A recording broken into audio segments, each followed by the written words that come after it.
O grande conflito.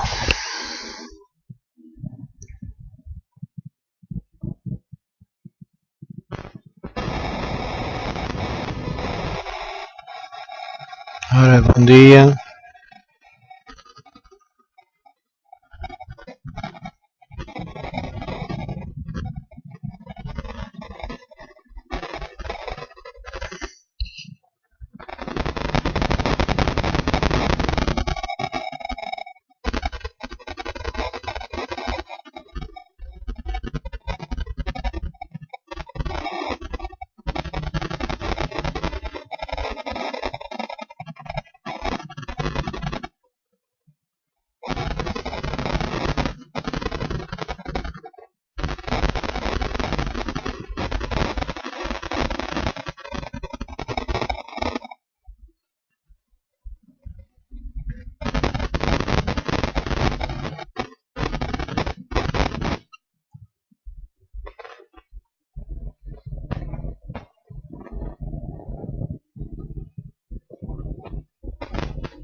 Ora, iniciando sobre o grande conflito.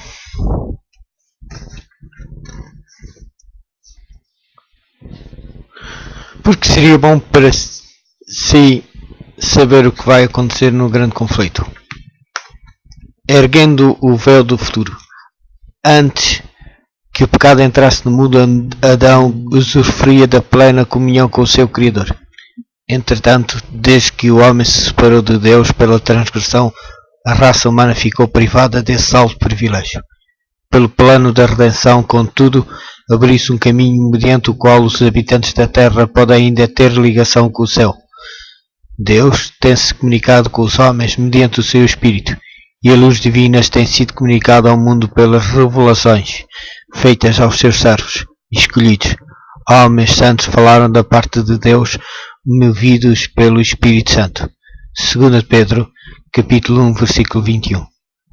Durante os primeiros 2500 anos da história da humanidade não houve revelação escrita.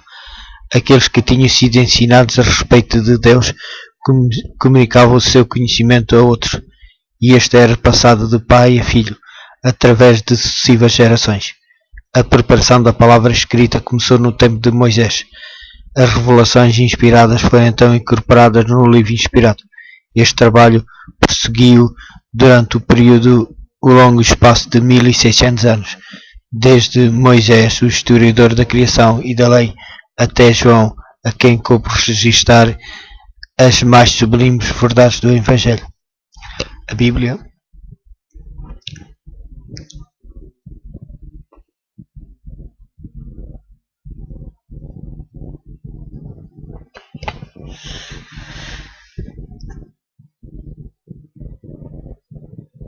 A Bíblia aponta a Deus como seu autor, no entanto foi escrita por mãos humanas, e no variado estilo dos seus diferentes livros, apresenta as características dos diversos escritores. As verdades reveladas são oferecidas por inspiração de Deus. 2 Timóteo, capítulo 3, versículo 16. Acham-se, contudo, expressas em palavras de homens. O ser infinito, por meio do Espírito Santo, derrama luz no entendimento e coração dos seus servos. Ele deu sonhos e visões, símbolos e figuras, e aqueles a quem a verdade foi assim revelada concretizaram os pensamentos em linguagem humana. Os 10 mandamentos foram proferidos pelo próprio Deus e escritos pela sua própria mão.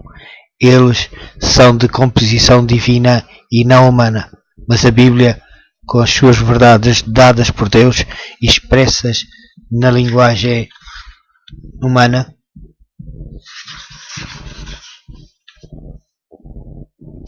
na linguagem dos homens, apresenta uma união do divino com o humano. Tal união existiu na natureza de Cristo, que era o Filho de Deus e o Filho do homem. O mesmo é verdade a respeito da Bíblia. tal como foi com Jesus, como Cristo, uma vez que o Verbo se fez carne e habitou entre nós. João, capítulo 1, versículo 14. Escritos em diferentes épocas por homens que diferiam amplamente em posição e ocupação, tanto como em capacidade mental e espiritual, os livros da Bíblia apresentam um grande contraste quanto ao estilo, assim como à diversidade no tocante à natureza dos assuntos desvendados. Diferentes formas de expressão foram empregues por distintos escritores. Muitas vezes a mesma verdade é apresentada de modo mais marcante por um escritor do que por outro, à medida que vários escritores apresentam o mesmo tema sob variados aspectos e relações. Poderá parecer ao leitor superficial, descuidado ou preconceituoso que entre estes autores existam discrepâncias ou contradições ao mesmo tempo. Porém, o estudioso, pensante e reverente, com visão interior mais clara, discerna aí a harmonia subjacente.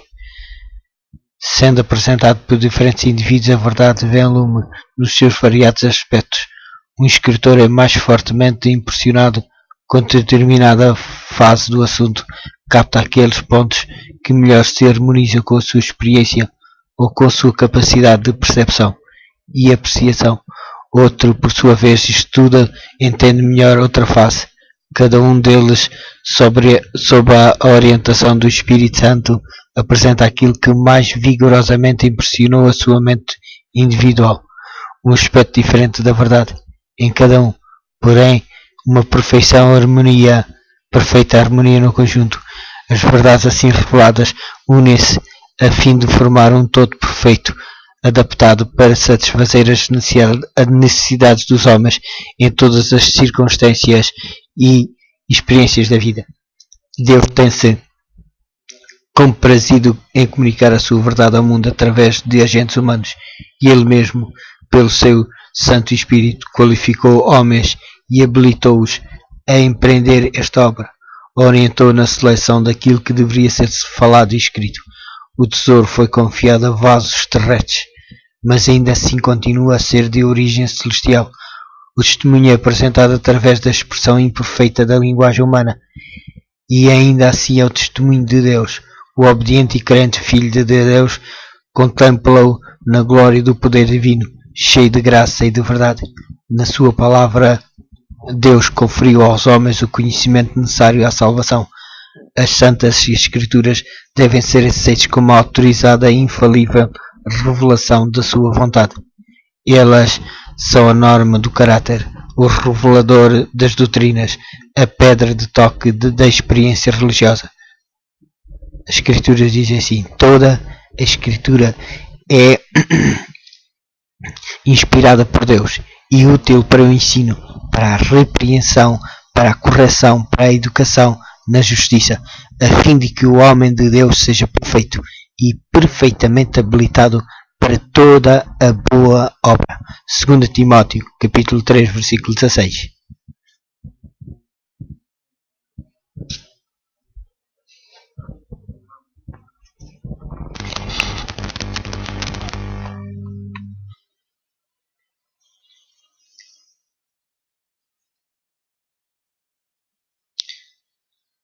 Todavia, o facto de que Deus revelou a sua vontade aos homens por meio da sua palavra não tornou desnecessária a contínua presença e direção do Espírito Santo.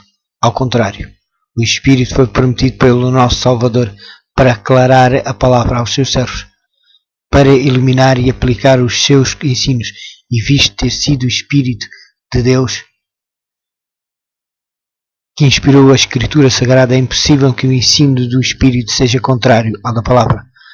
O Espírito não foi dado, nem nunca o poderia ser, a fim de se superpor à Escritura, pois esta explicitamente declara ser ela mesma a norma pela qual todo o ensino e experiência devem ser aferidos. Diz o apóstolo João: amados, não deis créditos a qualquer espírito, antes provai os espíritos se procedem de Deus, porque muitos falsos profetas têm saído pelo mundo. 1 João, capítulo 4, versículo 1. E Isaías declara: à lei e ao testemunho. Se eles não falarem desta maneira, jamais verão a alva. Está em Isaías, capítulo 8, versículo 20. Grande ou pobre tem sido lançado sob a obra do Espírito Santo pelos erros de uma classe que, pretendendo possuir iluminação, afirma não mais necessitar da orientação da palavra de Deus. Estas pessoas são governadas pelas impressões que consideram como sendo a voz de Deus na alma, mas o Espírito que as controla não é o Espírito de Deus. Este seguir as impressões ao mesmo tempo que se negligenciou as Escrituras poderá apenas conduzir à confusão, engano e ruína. Serve apenas para fortalecer os desígnios do enganador. Uma vez que o ministério do Espírito Santo é de vital importância para a Igreja de Cristo, um dos artifícios de Satanás, através dos erros de extremistas e fanáticos, é produzir contenda em relação à obra do Espírito e levar o povo de Deus a negligenciar esta fonte de fortalecimento, a qual foi provida pelo próprio Senhor. Em harmonia com a palavra de Deus, o Espírito deveria continuar a sua obra durante todo o período da dispensação evangélica, durante os séculos em que as Escrituras do Velho Testamento, bem como as do Novo, estavam a ser dadas. O Espírito Santo não cessou de comunicar luz a mentes individuais, independentemente das revelações a serem incorporadas no canone sagrado. A própria Bíblia relata como, mediante o Espírito Santo, homens receberam advertências, reprovações, conselhos e instruções e assuntos de modo nenhum relativo à outorgada das Escrituras, e faz-se menção de profetas de várias épocas de cujos discursos nada há registado. Semelhantemente, após a conclusão do canone das Escrituras, o Espírito Santo deveria continuar ainda a sua obra de esclarecer, advertir e confortar os filhos de Deus. Jesus prometeu aos discípulos: o Espírito Santo, a quem o Pai enviará em meu nome, esse vos ensinará todas as coisas e vos fará lembrar de tudo o que vos tenho dito. Ele vos guiará a toda a verdade e vos anunciará as coisas que hão de vir. João, capítulo 14, versículo 26 e João, capítulo 16, versículo 13. As Escrituras ensinam claramente que estas promessas, longe de se limitarem aos dias apostólicos, se estendem à Igreja de Cristo em todos os séculos. O Salvador afirma aos seus seguidores: eis que estou convosco todos os dias.